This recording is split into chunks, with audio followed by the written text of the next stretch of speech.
Hey, Jessica, thank you so much for joining us for this interview. Can you start by just introducing yourself and telling us where you're coming from? Sure. Hi, Lauren. I'm Dr. Jessica Gilway, and I am the executive director at InterAmerican Academy in Guayaquil, Ecuador. Thank you so much. How long have you been there? I've been here for just over 2 years. Great. That's great. And when we reached out to you about contributing to this project, you identified a few areas that you felt like you could Hmm. help guide other small schools on their journey. One of those was finances. Can you talk to us just a Correct. little bit about some of your approaches for financial sustainability in a small school? I think sometimes in a small school, the reality of what you face is you're planning day to day, week to week, year to year.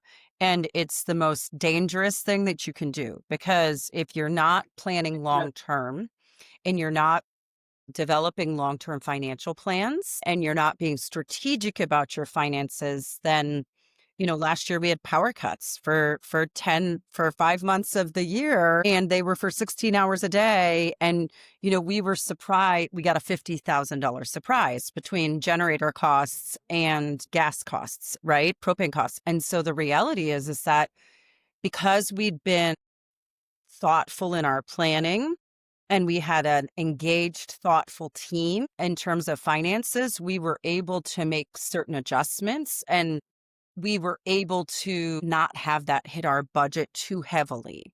And so I think that you have to really provision and predict. And we always say hope for the best, but assume I know it's supposed to be the opposite, but we always say we hope for the best, right? But we're going to assume that the worst is going to happen and we're going to plan accordingly financially. Actually done a lot of external consulting as well. We have a couple of go-to people that we talked to that we shared our budget with and got ideas and thoughts on it. And having that thought partner on our own budget made a really big difference. We've also had to do a lot of creative thinking. And so one of the things I'm going to give you a very simple example. There's a 5% um, tax for exporting money, for transferring money out of the country. And so it's like, we can't avoid the 5%. That's a requirement. But there's also, any foreign payments that we make to foreign companies, the Ecuadorian government charges us 25%. And so if we spend money in the United States with a consultant, we spend 30%. So we spend that amount plus 30%.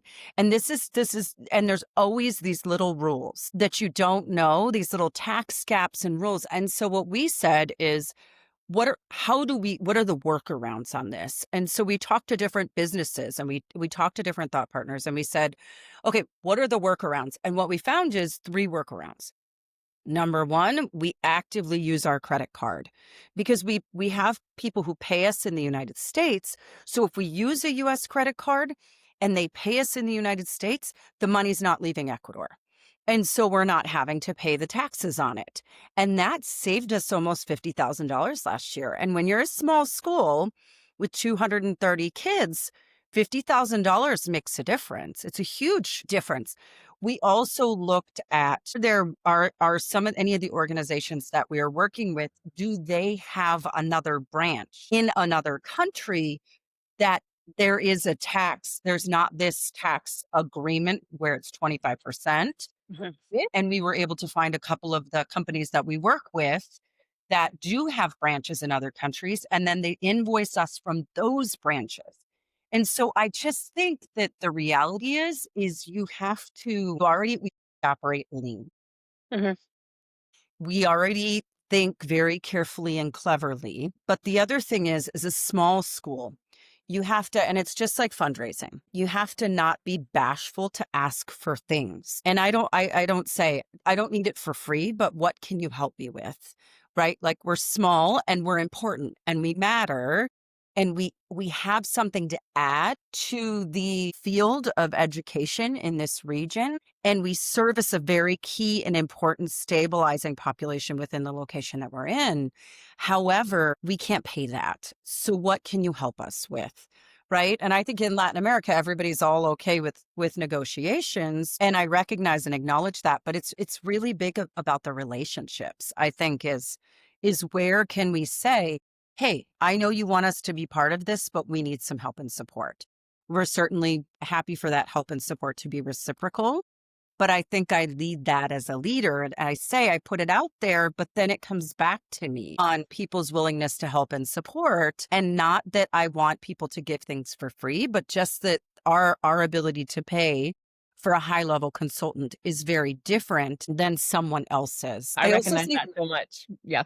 As a former yeah, small school head, right? And now as a consultant, I'm like, of course I give discounts to small schools. I understand the reality. Like it's just not, there's not equity actually in charging there's a not school equity the in same. it, Yeah. right? Yeah. Yeah. And there's not there's not access Yes. to Access. certain Yeah. resources. And That's right. and that's the other thing that we've done is we've partnered. So we have a partnership of a consortium of six, American schools in Latin America. And when we needed to bring a security consultant down, or when we needed to bring NWEA down to like train, we partner with two, three, four, five other schools and we share costs and expenses. That's so And smart. so they're coming to the country one time, but you as a smaller school, I can benefit from someplace like Americano, Mhm. right? Which is a large school in Quito. We're bringing that person to the country. The flight from Quito is only $100 round trip. And then we're splitting costs. And so we're really able to, I think, share those costs and recognize that and then when we have an inclusion event, they can come down and we don't charge them for that event. And so it's this collaboration piece, those networks, I think, financially. But I also said at the beginning the importance of the long term planning, particularly for financial and having a financial plan. And so that financial plan for me is threefold. The first piece of it is a human resource plan. So at the smaller schools that I've been at, unfortunately, and it's just the reality of it, I faced more challenging times and had to do some right sizing. And there's very careful and artful and thoughtful and respectful ways that you have to right size in a way that doesn't impact the the value proposition of the organization and doesn't impact your ability to deliver on mission, vision, and core values. And so really thinking creatively with your staff. And I had a meeting last year with every single staff member and I laid out the financials in my office and I said, okay, here's what we pay you. Here's what this costs. Here's what this costs. Here's what this costs. This is how much the electricity costs. Where do you see that we could economize? What could we do? What are your wants versus your needs? And they had some thoughtful ideas. They had some thoughtful ideas on things that we could do and that we thought about, but we weren't sure how they were going to be received. But when it comes from them, it's received very differently. This came from the conversations we had with you. And so I found that to be very helpful. The other piece is really alternate revenue sources. And so we've really looked at and played with what are our alternate revenue sources and how do we work through that in terms of our budget. And then the other piece is the strategic marketing and enrollment pieces. And I hate to say it, but I think the reality that I've come to is in that area we can't communicate enough and we can't promote enough and we can't tell our story enough. And so sometimes we have to spend money to make money to bring students here. And that's hard. But I think that, when you're in cut mode, sometimes you cut from the areas that you can't cut from. And I really feel like that marketing, admissions, and communications piece, it has to be preserved because how else do you promote what you're doing? And then you have to preserve your professional development because how do you grow people and retain people? And so I think those are pieces that we've continued to preserve and we just are constantly looking for creative, low cost solutions as a smaller school. Absolutely, all the time. You have to constantly be in that mindset.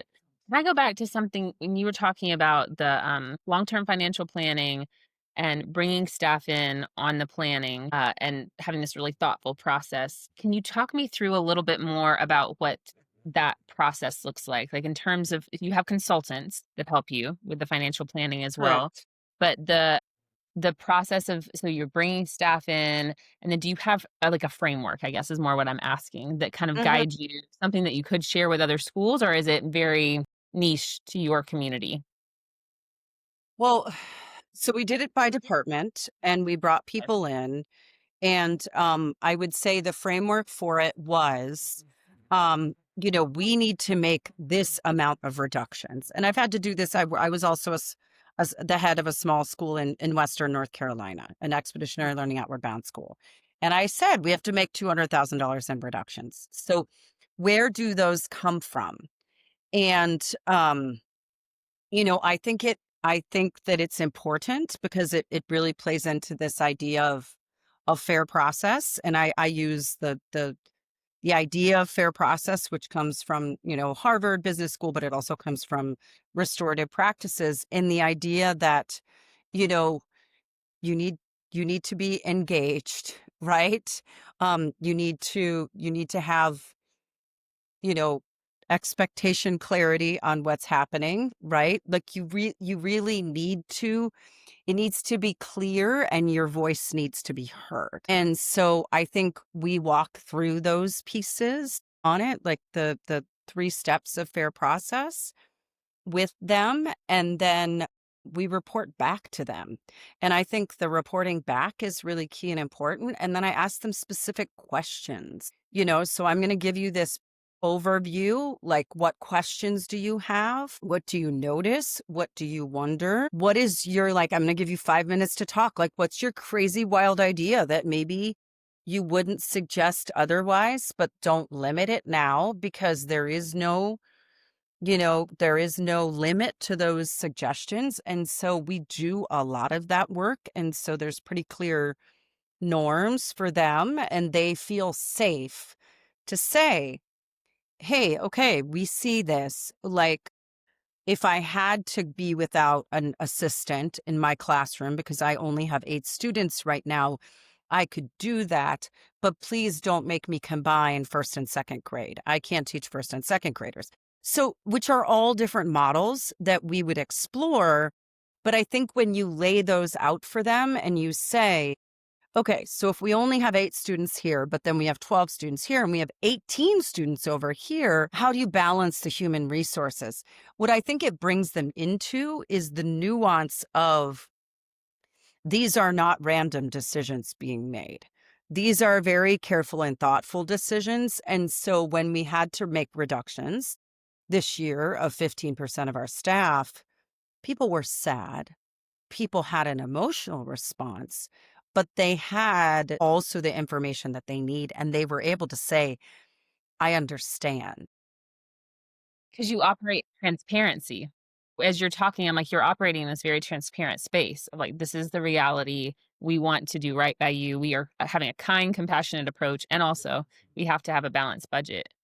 Yeah. We have to have a balanced budget. And then I think the reality is that, how much you have to be conscious of, what is your 3 to 5 year staffing plan? And Yes. so whether that's staffing growth or staffing reductions. And so also having that conversation with your staff allows them to say, this is what we have and this is what we need. But it also allows them to say, these are areas where, if, and not necessarily, hey, who would you fire? But hey, who would you move? Mhm. Right? Like, where do we need different resources? I showed up and there were 4 people in our Spanish department. And now we have 2 people in our Spanish department, and it's very lean and mean and efficient. And I was able to move those people into other positions on campus, and playing to their strengths, right? Like, and so I just think that piece of it at a small school also is really, when it comes to staffing and human resourcing, you need to know your resources, right? Yes. Like, my kindergarten teacher was a Spanish teacher, but she has a master's degree in English. So I had to be able to say, and she has phenomenal relationships she's local hire, and she has phenomenal parent relationships. And I thought, who could I put in kindergarten that's not an expat, that's not gonna cost me what an expat is gonna cost, right? And so who the community is gonna accept, and they accepted her. But I also think the thing I've learned is you can't cut the things that make you unique. Right? Like it's and so we are the only school that offers an education with primary school classrooms and in our AP classrooms with native English speakers. That's not to put a value statement on it, but that's one of the value propositions of why parents pay for IAA and why expats choose to bring their children to IAA in Ecuador. And so in Guayaquil. And so I have to acknowledge that. And as uncomfortable as that may be, saying I have to balance that and then think about how do I maintain the right percentage of expats and yet be so the way we did it was I reduced my leadership team from 6 people to 4 people. And instead of having my own office assistant, I said I have to start with myself. And so I reduced and myself and the principal share an executive assistant. And so I think that you really do have to be thoughtful and creative, not just with, and you can't do one without the other. Like you can't just say, like especially at a small organization, they're humans, right? Yes. That everyone knows. And some of them have been with you for 40 years. And so it's also just this idea of maintaining dignity. Mhm. We had to make um, very difficult retirement at the end of the year. And it was somebody who's been with the school for a long time. And, the right financial decision, the right decision for the school in the long term. And it was difficult for that person, but we were able to allow that person to leave with dignity. And yes, they left at the end of the year, but then we brought them back and we did a celebration with the kids and we let the kids acknowledge them and celebrate them and with the staff. And I think those pieces of like human dignity are part of what makes small schools unique is that every person is known and celebrated and honored. And that's important and it matters. Absolutely. I love you said know your resources, and then you said don't cut the things that make you unique. Unique. Those are such It's good like, true. those are just principles of small schools, right? Like, you've got to really know who is it that has the other degree? Who is it that did this in their past life and can also, you know, lead this after school activity or whatever, teach this course. Yes. It's such good advice. Okay, I know we only have a couple of minutes, but can you just talk to me a little bit about the alternative revenue sources that you spoke about, and if you're able to send anything through that could support Yeah. other schools and I just think you have to be really careful and thoughtful about facilities, rental agreements, and what are your sources of revenue. So we have been really thoughtful and careful about we will rent our facilities, but only to people who align in terms of mission, vision, and core values. And we have a really strict agreement on it. And so we have been able to bring in some revenue with as an alternative revenue source, but with them we've also looked at different opportunities for partnership and sponsorship, just really continuing to dig in and to explore, right? Like facilities usage and what does that look like? And because I think in the past, the school just gave things for free. And as great as I think it was that the school just gave things for free, the reality is that's still a cost to the school.